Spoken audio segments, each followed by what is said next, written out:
Hi, this is, sorry, this is Alyssa Rose. I am doing another I'm doing another YouTube live today, and this video is going to be in reference to a video I had just posted a couple of days ago regarding how behavior training and meditation kind of go hand in hand. This is a topic that I'm incredibly passionate about. Maybe I need to adjust the lighting here a little bit. This is a topic that I'm incredibly passionate about. I created the video. I think the video is awesome. It covers kind of the 5 similarities between behavior training in dogs. So basically any training pertaining to anxiety, aggressive behavior, fearful behavior, hyperactivity, frustration, and then so similarities between behavior training and meditation. The first one talks a little bit about getting a relaxing start. We talk about the similarity in terms of the significance of using a mat in training. It talks about, even with people, the way that people frequently go over a threshold in their day-to-day life. Dogs, the same thing happens. You know, they become anxious, and is that better?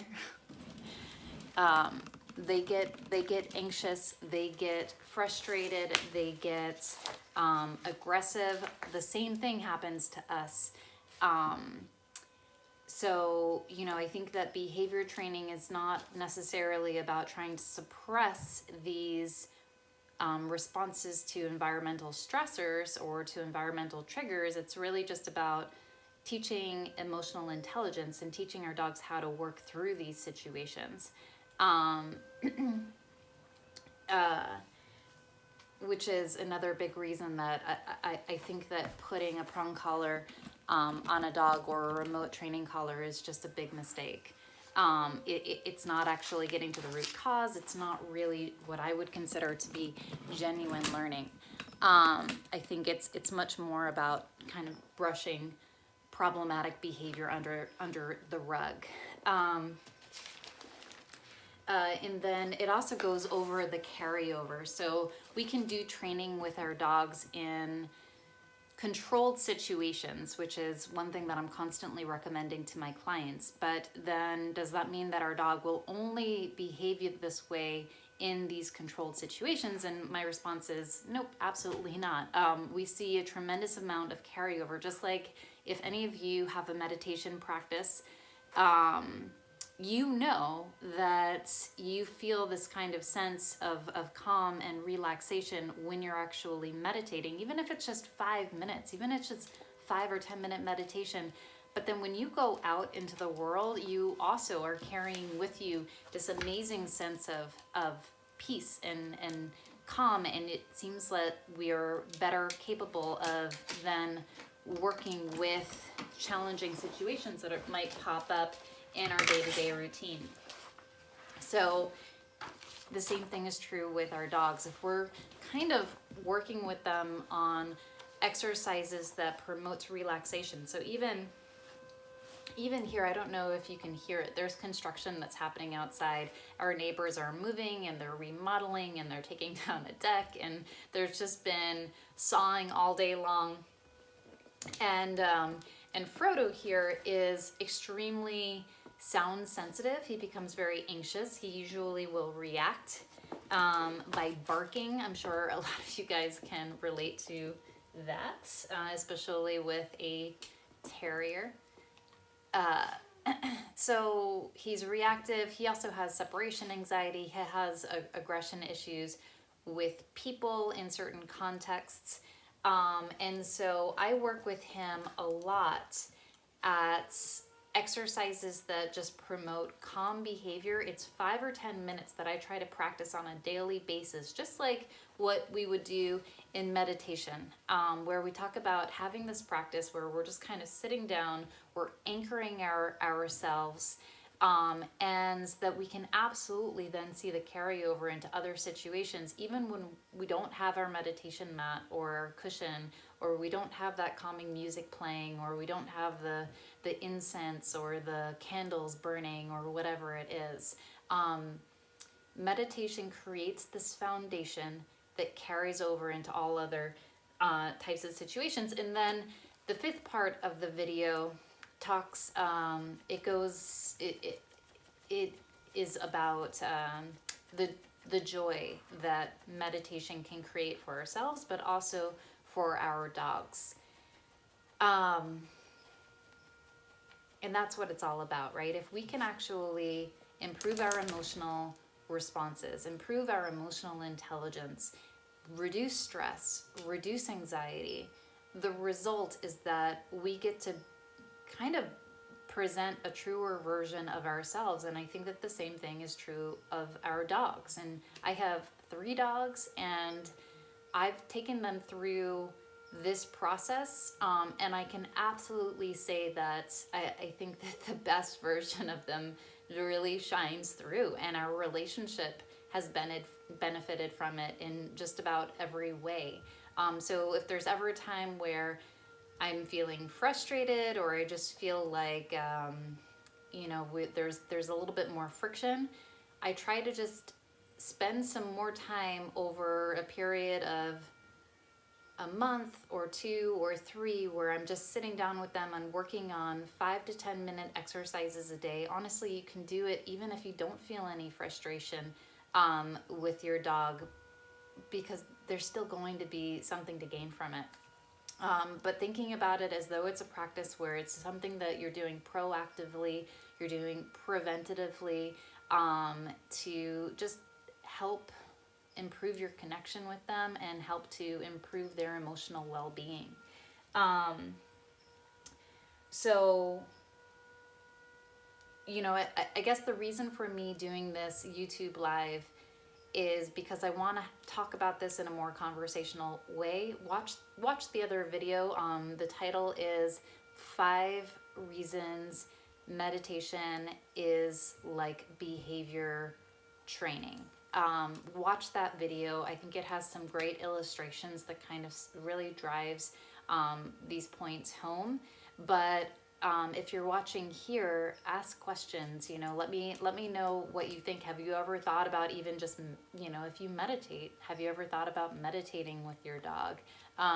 Does meditation, does the idea of that even appeal to you? Do you have questions about what meditation is, or what the goal is, or how that is implemented in your everyday? Feel free to write in and ask questions and let me know, because I would just be kind of curious to see what people's gut responses to it. But what I want to do right now is talk a little bit more about what this looks like in real life situations. So using Frodo again as an example, as I was just mentioning before, he has anxiety and he has aggressive behavior, and it was pretty extreme.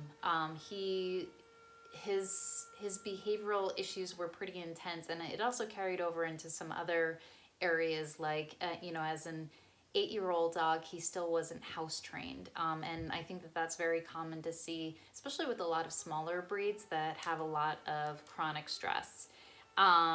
So it's kind of neat to see how this process has benefited him in lots of different ways. I like to kind of think about it as though we're creating this core, and then it's neat to see how these things kind of filter out in kind of positive but unexpected ways. So a couple of things that I do on a daily basis with Frodo is I do some mat work with him. And if you have any questions about what this looks like, I actually have a whole program, an online program that kind of talks about this in more depth. But it's basically teaching him to offer certain behaviors on his training mat. We rotate through different behaviors like stand, sit, and down. I'm gonna try to adjust the video a little bit. But rotating through different behaviors like stand, sit, and down. I'll either use something that's a little bit meatier and more scrumptious, like Happy Howie rolls. Or in some cases, I'll actually just use his breakfast or his dinner, which I think is a really good idea for any dogs that are exhibiting behavioral issues that are related to problem behavior in the home. So like noise reactivity, separation anxiety, aggressive behavior with family members, aggressive behavior with other dogs in the home. I think that using mealtime is a really good idea. So if you notice right now, I'm just kind of feeding him what's called in position. So he's in a stand in front of me and I'm just kind of reinforcing him in that position. I can offer resets and I can offer breaks. All done.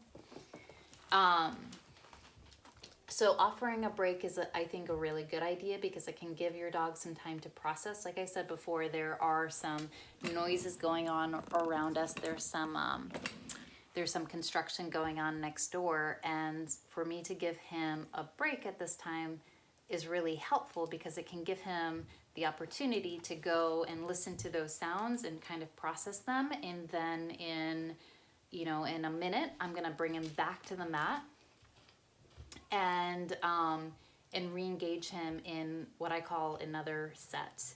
So it's just a nice way to kind of help him learn how to kind of switch gears between different things that are happening around him. So listening to outside noises, but then also being able to re-engage with me, which is essentially what meditation is all about, right? It's about kind of, it's about helping our brains process things in a healthier way, but it's also, sometimes we get stuck on things. Good boy. We get stuck on an idea, we get stuck on a thought, we get stuck in an argument inside of our heads. And I think that that's really kind of what makes for some troubling thought patterns, and then it can manifest and it can kind of build on itself over time. And the same thing happens for our dogs. It's not wrong for Frodo to react to noises that he hears outside. In fact, it's totally normal and natural for him to do that, which is why it doesn't really make sense for me to, or for anybody to consider putting like a bark collar on him, or, it's trying to suppress the behavior in that way, trying to brush that problem underneath the rug, really kind of sets the stage for a lot of other behavioral issues to manifest. And it also even sets the stage for potentially some more health issues, because we know, and research shows us that when we're dealing with unaddressed anxiety, unaddressed chronic stress, that actually usually results in more health issues. And a lot of the clients that I work with, they are bringing their dogs to the vet all the time because their dog is just, whether it's skin issues, ear infections, digestive problems. These are all things that can happen when anybody, any living organism is constantly stressed. So it's so important to not just be addressing the symptomatic behavior, but to be getting to the root cause of the issue. And like I said, so little exercises like this might not seem like very much, and it's so simple. Good boy. Yes, good job. So here I'm just reinforcing him in a down position, right? These are really basic exercises, but the thing that I always tell my clients is that you should never be afraid to go back to the basics in training, especially in behavioral training. But I think that also applies even when we're working on more advanced stuff. And the benefit of this is that I definitely notice that on the days that I'm just able to sit down with him and do these types of exercises, that he just seems to take things in stride. He seems more relaxed throughout the day. Good boy. You can see there's not a lot of emphasis on me cueing behaviors, but he's moving through different behaviors calmly. ideally he's holding position, and usually that's easier for him to do when I'm not trying to talk to a camera and train him at the same time. But I'm not just rapidly moving him through different behaviors. Sit down, spin, give me your paw, all these different things. I don't know that that's actually beneficial to a behavior modification plan in any way. If anything, I think that that actually creates a lot more frustration and a lot more uncertainty in the dog. Like, is this what you want, or do you want something else? Should I do something else right now? So I call it like this rapid fire kind of behavior. Now, I don't know if this is picking up on the YouTube video, but there's actually some dogs barking outside right now. And again, this is a big trigger for him. I don't mind if he reacts to the barking dogs. I think that it's normal for him. He did like a little wolf, okay? But that's not what I mean when I'm saying that he reacts to dogs. I'm saying that he full out is at the window barking. Now, again, I was talking about him processing information. I don't mind if he barks. I think it's normal and I think it's natural. What I like to see is that he has good recovery in the aftermath, and that he also has good communication with me when I need it. So if I call his name, if I ask him to come away from the window, that he's capable of doing that. But I don't think that happens unless we actually are consciously giving our dogs the opportunity to process this information during training sessions. Sometimes I find that it's an all or nothing thing, and that we're either not training and our dog is going bananas, or we are training and people say, I'm trying to distract my dog from the trigger. I think in good training, you're never trying to distract your dog from the trigger. You're trying to help them process that trigger in a different way, in a healthier way. And I can't stress that enough. That's actually one of my biggest pet peeves, is when I hear someone say, okay, so my dog barks at other dogs, so I'm trying to distract them when the dog is going past. No, you're not trying to distract them. You're trying to teach them to offer a different behavior in response to that environmental cue. So you want the dog to acknowledge the fact that there's a sound there. There's the barking dog, or there's construction next door, or there's a person walking by your home, or there's a person walking past you on the leash, and you want them to say, okay, that thing that's happening right there is a cue for me, a cue in the environment to offer some other behavior. And for me, that behavior is just check in with me. Look in my direction. That's it. It doesn't always have to be sits and downs and heel, and it doesn't have to feel forced, and it shouldn't feel forced, and it shouldn't feel like it's this authoritative, like do this or else type attitude. It should be natural, and it should be flowing, and it should be about two-way communication, which also means that, let's say your dog's just not capable of offering the behavior that you want to be seeing there. That's okay. If you want to help your dog in that situation, then the best thing that you can do is acknowledge the fact that this situation is too challenging for them, and peace out. Get out of there. Don't force your dog to stay in a situation that's really stressful for them. Again, this is what leads to a deterioration of emotional health and physical health. We need to do the same thing for ourselves. If something doesn't feel good, let's see what he's gonna do right now. So he's barking. He's up there, he's barking. Again, I don't mind this. All right. But what he did there was he gave a really nice, well-regulated response. He barked, and then he came back to me, and he's lying down on the mat. All right. Without training, he would, no question, still be barking up there. It would be really intense, and it would have been really hard to break that up. All right, even if I was waving a filet mignon in front of his nose, when we first started training together, I adopted him when he was 8 years old. He's now 11. When I adopted him, his behavior was so intense. I honestly don't think that he would have really been able to survive in many homes. I think that I know that that's the case. He was originally lived with a woman that had her own psychiatric issues. Good boy. And she was going to be admitted to a residential facility. She had schizophrenia.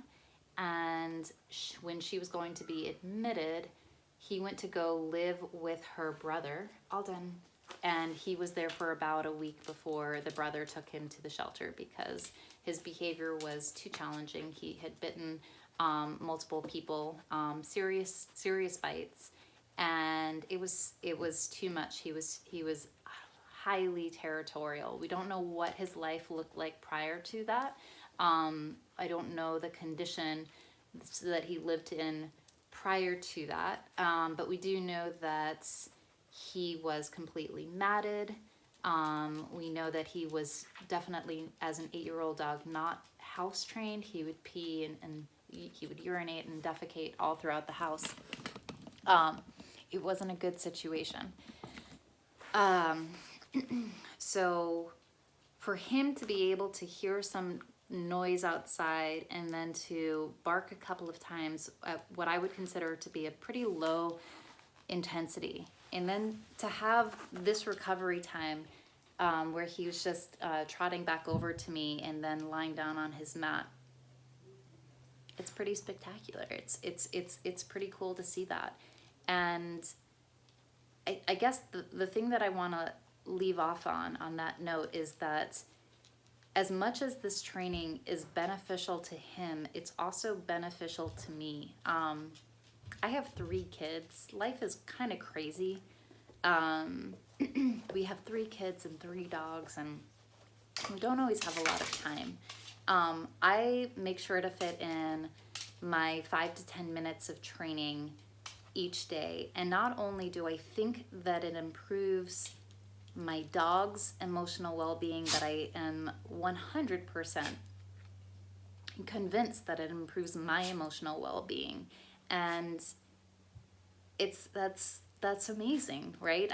How many people are walking around with issues related to anxiety or depression? And how many of those people have dogs?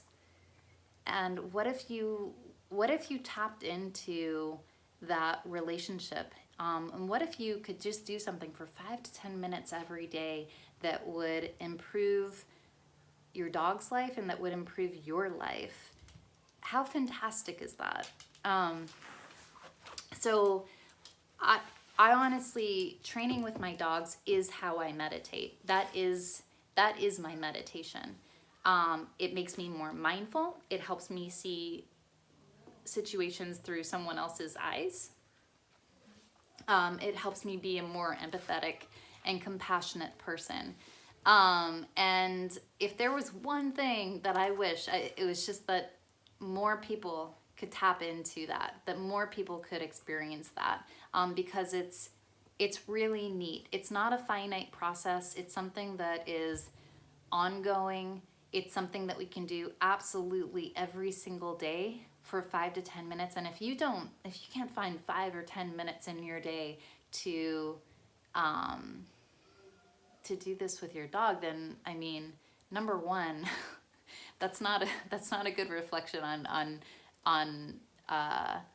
I think probably where you're at, like mentally and emotionally, but then also that's not a good reflection on the time that you're able to give to your dog. So I think that's, I guess what I'm trying to say there is that everyone should be able to do this. It's not that complicated. It's simple. It's easy. It feels good, and the benefits are just massive. Really curious, give me your feedback. Let me know what you think about, what I've been saying here.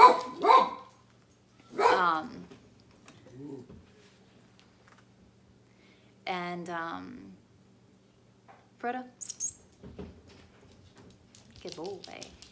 And let me know. So chime in. I'm kind of hoping to do these more casual conversational type videos. I would love to hear your thoughts. I would love to see like if you do things that you think are kind of similar to this, or if you're curious to learn more about this. If you have a dog that has a lot of anxiety or that has some really serious aggressive behavior, let me know. And chime in and leave comments. You can find me in a bunch of different places. So you can find me, you can obviously comment on the videos here, but you can also go to my website, basetrainingmethod.com. That's where I have an online program that kind of talks about this stuff. I have my personal private training where I work in person with clients in San Diego, and I work with clients really from all over the world just through Skype sessions. And so that's legendsdogtraining.com. And then I also I'm on Facebook, Legends Dog Training. Base Training Method is also on Facebook. I'm on Instagram. So connect with me if you're curious to kind of see more of what I'm doing and to see more of my training. Watch my videos on YouTube, leave comments.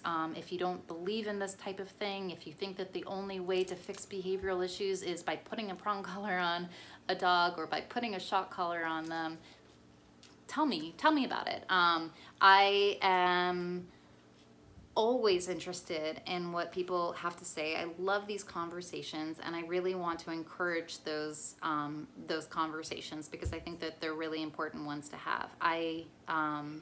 To me, this is what I was just talking about here. Really gets to the heart of behavioral problems in the most effective, the most efficient way. And it's a pretty spectacular process, in my opinion. I might be biased, but but either way, let me know what you think, and hopefully I'll see you next week for my next video. Bye.